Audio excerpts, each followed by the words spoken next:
Salamlar, vaxtınız xeyir olsun əziz tamaşaçılar, dəyərli Futbolissimo YouTube kanalımızın izləyiciləri.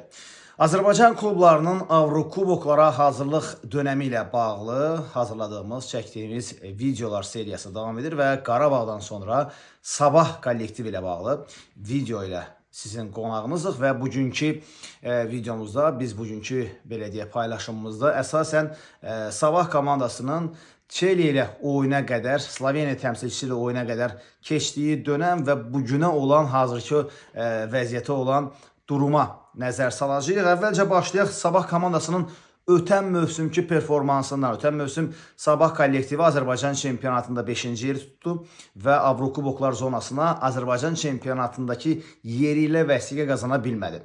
Və baş məşqçinin Berezutskinin təyinatı bir qədər şübhəli və yaxud da ki sonlara doğru narazılıq dolu paylaşımlar və media nümayəndələrinin reaksiyaları ilə yadda qaldı. Amma mövsümün sonu Sabah komandası üçün və ölkə kubokunu qazanan bir kollektiv üçün çox yaxşı sonlandı deyə bilərik. Yəni Azərbaycan kubokunu qazanan Sabah komandası çempionatdakı uğursuzluqları bax bu nəticə ilə örtməyi və çempionatın sonunun məhz kubokla əvəzlənməsi fonunda azarkeşlərinin və media nümayəndələrinin diqqətini öz üzərinə yaxşı mənada çəkməyə bacardı.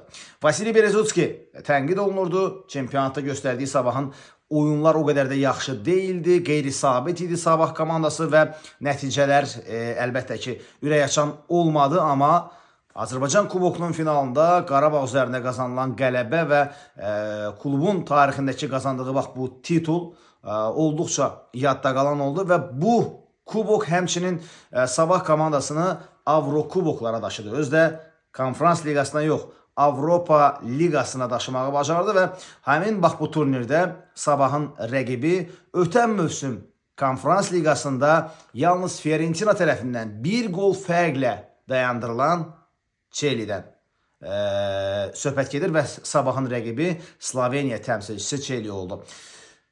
Albert Riera və onun kollektivi kifayət qədər yaxşı mövsüm keçirmişdi, amma oradakı bəzi dəyişikliklər Sabah komandasının lehinə durumu dəyişə bilər. Əlbəttə ki, bunu zaman göstərəcək və Sabahla Çelinin oyunları göstərəcək. Qeyd etdiyimiz kimi, Vasili Berezutski Azərbaycan kubokunun qalibi oldu, amma mövsümün sonunda ailəvi səbəblərdən dolayı ölkəmizdən ayrılmaq istədiyini bildirdi və vətəninə getməli olduğunu etiraf etdi və bu nəticədə əlbəttə ki, Sabah komandasının baş məşqçi postu boş qaldı. Rəhbərlik baş məşqçi postu ilə bağlı araşdırmalar və axtarışlardan sonra son illərdə belə deyək də novator məşqçi kimi özünü göstərməyi bacaran Litvalı Valdas Dambrauskas baş məşqçi postuna təyin etdi. Bax bu yeni məşqçinin gəlişi ilə həm də Sabah Çeli ilə oyunların hazırlıq planını artıq belə deyək qarşısına qoydu və heyətə cəlb olunan futbolçular məsələsinə keçildi. Komandanın heyətinə Əlcəzairli və son mövsümünü Polşada keçirən Hakim Zedatka dəvət olundu. Heyətə sağcına müdafiəçisi kimi, eyni zamanda Fransa aşağı liqasında çıxış edən Steve Solve mərkəz müdafiəçisi kimi heyətə cəlb olundu. Bundan başqa komandanın ötən mövsümki heyətində olan qapçı, Qazaxstanlı qapçı Stas Pakatilov və eyni zamanda milli futbolçu, milli komandamızın üzvü Anatoliy Nuriyevlə müqavilə müddəti artırıldı. Göndərilənlər sırasında isə bu futbolçuların adları var idi. Yon İrasabal, Namiq Ələsgərov, Vincent Til və son olaraq Sofyan Şakla adının görmüş olduq və bu futbolçularla Sabah yolları ayırdı. Əlbəttə ki, onların yerinə baş məşqçinin və klub idarəçilərinin istəyi ilə yeni oyuncular cəlb olunmağa başlayıb. Çeli ilə oyuna qədər bax Sabahın hazırlığı hansı formada olacaq, kollektiv necə bir hazırlıq dönəmi keçir? Əlbəttə ki, bunu hər birimiz çox maraqla gözləyirik və hələ ki Sabahı yalnız bir dəfə biz meydanda görmüşük. O da görüntülərlə qarşımızda olub. Rapid Buxarestlə, Rumıniyanın Rapid komandası ilə Sabahın yoxlama maçında hesab 2-2 oldu. Bu qarşılaşma ilə bağlı görüntüləri də sizin üçün əlbəttə ki təqdim etməyə çalışırıq və Sabah komandasının bu mövsüm üçün, yeni mövsüm üçün, üzümüzə gələn mövsüm üçün ilk hazırlıq matçı məhz Rapidlə qarşılaşma idi və komandamız həmin görüşdə təmsilçimiz 2-2 hesablı heç-heçə etdi.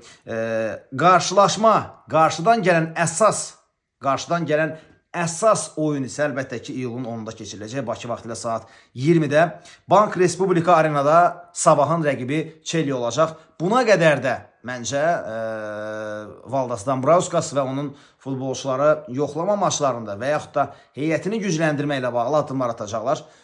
İnanırıq ki və ümid edirik ki, Sabah komandası Avrokuboklarda inamlı çıxış edəcək. Avropa Liqasındakı Avropa Liqası turnirindəki çıxışı və burada mübarizəni davam etdirmək mümkün olmasa, Konferans Liqası yolu ilə də bu kollektiv Avrokuboklarda qrup mərhələsinə əvvəlki adıyla və ya yeni adı ilə desək, Liqa mərhələsinə vəsiqə qazanmağa çalışacaq. Sabah komandasına uğurlar arzulayırıq və inanırıq ki, Azərbaycan azarkeşini Sabah qələbələri ilə sevindirəcək.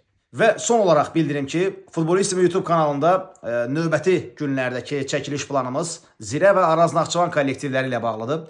Bu iki komandanın Avrokuboklara hazırlığı ilə bağlı videoları çəkəcəyik və sonra digər komandalarımız barədə də, yeni mövsümə hazırlaşan komandalarımız barədə də videoları sizin üçün çəkəcəm. Sizdən istədiyim isə dəyərli dostlar, Futbolissimo YouTube kanalına abunə olmağınızdır. Yeni abunələrlə bizim kanalımızı genişləndirməyiniz və böyütməyinizdir. Eyni zamanda bu videoları dostlarınızla, ətrafınızla paylaşmağınızdır. Əlbəttə ki, biz yalnız bu yollarla böyüməyə çalışırıq, kanalı böyütməyə çalışırıq və qarşıdakı günlərdə yeni videolarla inşallah qarşınızda olacaq.